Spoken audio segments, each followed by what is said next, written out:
Assalamualaikum warahmatullahi wabarakatuh.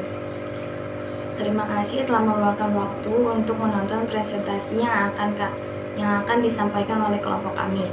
Pada kesempatan kali ini, kami akan membahas sebuah topik yang sangat penting dalam dunia penulisan akademik, yaitu penulisan kutipan. Tema ini tentunya relevan bagi kita semua, terutama dalam konteks penulisan karya ilmiah yang baik dan benar. Makalah ini disusun oleh Esa Hasbi Mariam, Salwa Nurzaina Hakim, dan saya Kurnia Dwi di bawah bimbingan Ibu Fadila Yunifia selaku dosen pemangku. Saya sebagai moderator akan membantu jalannya presentasi ini.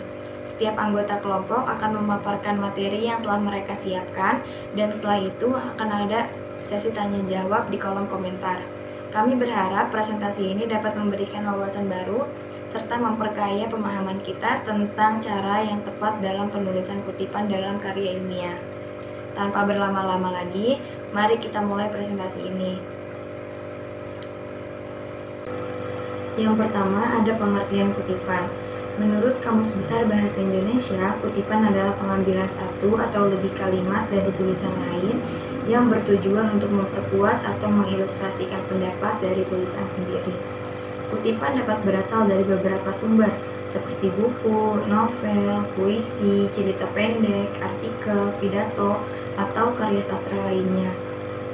Kutipan dalam sebuah kalimat ditandai dengan tanda kutip. Kata kutipan memiliki sinonim, yaitu sitasi. Sitasi sangat penting dalam penulisan karya ilmiah, karena selain menghargai karya ilmiah orang lain, sitasi juga memiliki tujuan lainnya. Kemudian ada manfaat dari kutipan. Yang pertama yaitu kutipan argumen. Kutipan berfungsi memberikan dukungan atau bukti terhadap argumen yang dibuat dalam tulisan. Dengan mengutip sumber yang terpercaya, penulis dapat menunjukkan bahwa argumen yang disampaikan didasarkan pada informasi yang akurat. Yang kedua yaitu memberikan kredit pada penulis asli. Menggunakan kutipan membantu memberikan penghargaan mereka kepada penulis asli dari sumber yang digunakan. Ini penting untuk menghormati hak cipta dan karya tulis orang lain. Yang ketiga yaitu untuk menghindari plagiarisme. Dengan mencantumkan kutipan, penulis dapat menghindari tuduhan plagiarisme, yaitu mengambil ide atau informasi dari orang lain tanpa memberikan pengakuan yang layak. Yang keempat ada menunjukkan kemampuan penelitian. Kutipan yang diambil dari sumber yang relevan dan terpercaya menunjukkan bahwa penulis telah melakukan penelitian yang memadai dan memahami topik yang dibahas. Ini meningkatkan kredibilitas tulisan.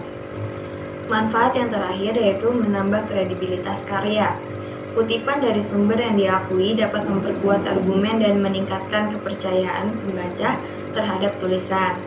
Ini membuat karya lebih meyakinkan dan berwibawa. Materi selanjutnya adalah macam-macam kutipan. Dari pengertian kutipan, kutipan dibagi berdasarkan beberapa jenis kutipan. Secara umum, kutipan dibagi menjadi dua jenis, yaitu kutipan langsung dan kutipan tidak langsung. Yang pertama, kutipan langsung. Kutipan langsung merupakan salinan yang persis sama dengan sumbernya, tanpa penambahan dan tanpa perubahan apapun. Penulis menggunakan kutipan langsung untuk menyampaikan pendapat atau gagasan orang lain dengan tetap menjaga keaslian teks. Nah, teknik yang digunakan dalam kutipan langsung seringkali disebut sebagai copy-paste atau salin tempel, namun tetap disertai dengan sumber referensinya untuk menghindari plagiasi. Ciri-ciri kutipan langsung, diantaranya adalah yang pertama, tidak mengalami perubahan terhadap teks yang dikutip. Yang kedua, menggunakan titik tiga berspasi jika terdapat bagian kata-kata dari kutipan yang dihilangkan karena alasan tertentu. Ketiga, menggunakan tanda sig apabila terdapat kesalahan dalam teks aslinya. Contoh, hal tersebut diungkap sig secara jelas, yang seharusnya penulisannya adalah diungkap. Lalu, menambahkan sumber kutipan menggunakan sistem APA atau MLA atau sistem lainnya yang berlaku. Poin selanjutnya ada jenis-jenis kutipan langsung. Ada beberapa jenis kutipan langsung, yaitu kutipan langsung panjang dan kutipan langsung pendek. Pertama, kutipan langsung panjang. Kutipan langsung panjang adalah kutipan yang terdiri dari lebih dari 40 kata atau lebih dari 3 baris. Nah, kutipan jenis ini ditulis secara terpisah dari teks paragraf dengan format khusus tanpa tanda kutip dan menggunakan indentasi untuk membedakan kutipan dari teks lainnya. Kutipan langsung panjang memiliki syarat penulisannya harus sesuai dengan APA Style atau American Psychological Association, yaitu panjang kalimat yang dikutip lebih dari 40 kata. Penulisan kutipan juga sesuai dengan MLA Style atau Modern Language Association, yaitu panjang kalimat yang dikutip lebih dari 4 baris. Nah, penulisan kutipan langsung panjang memiliki ciri-ciri, yaitu yang pertama, dipisahkan dari teks yang menggunakan spasi, lalu diberi jarak rapat antar baris dalam kutipan. Dan boleh diapit tanda kutip atau juga boleh tidak.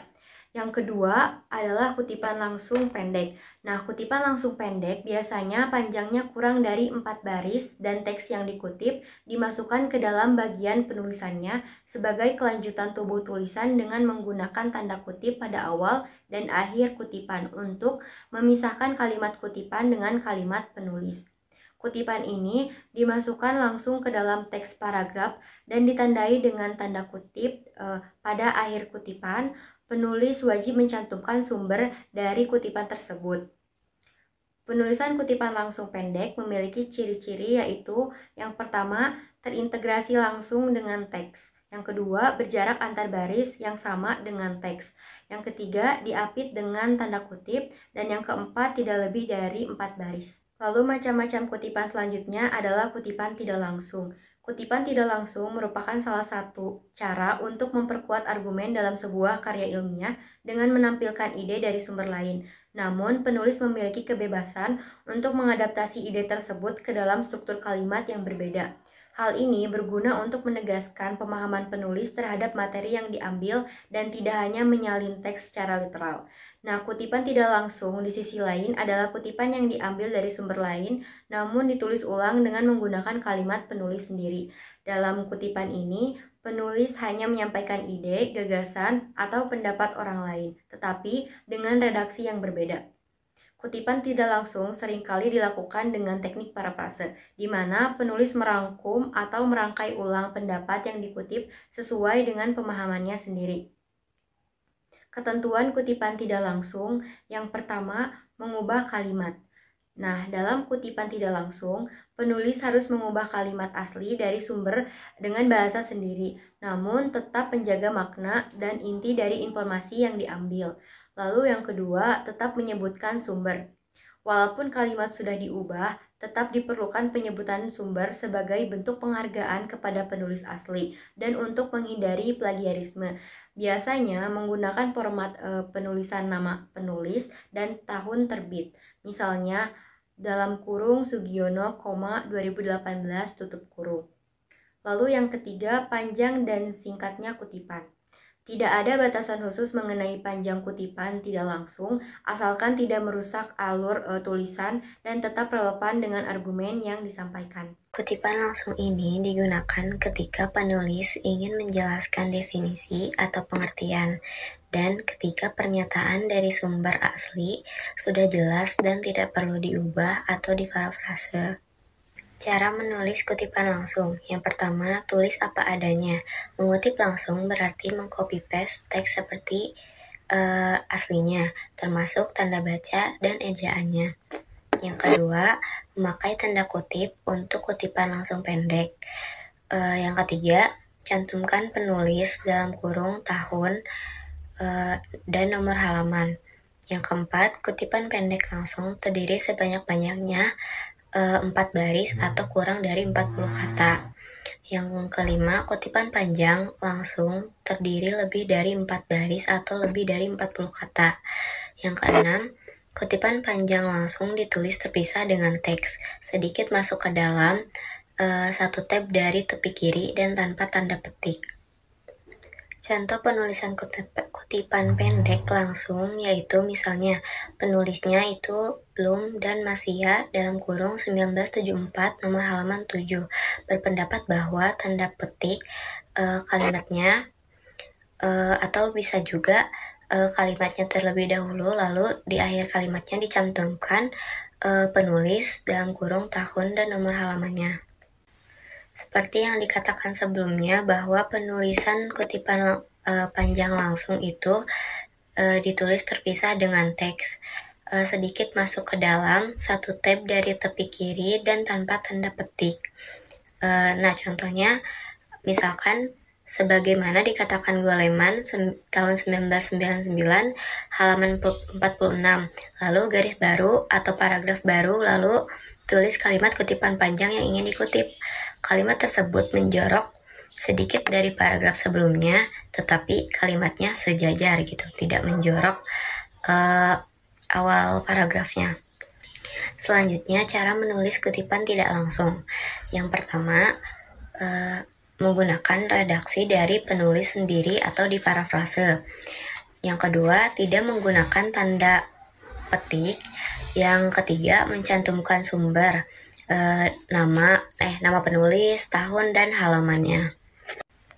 Contoh penulisan kalimat tidak langsung yaitu misalkan dari sumber aslinya tertulis kalimatnya, pendidikan adalah proses mengembangkan potensi peserta didik agar mampu menghadapi tantangan di masa depan.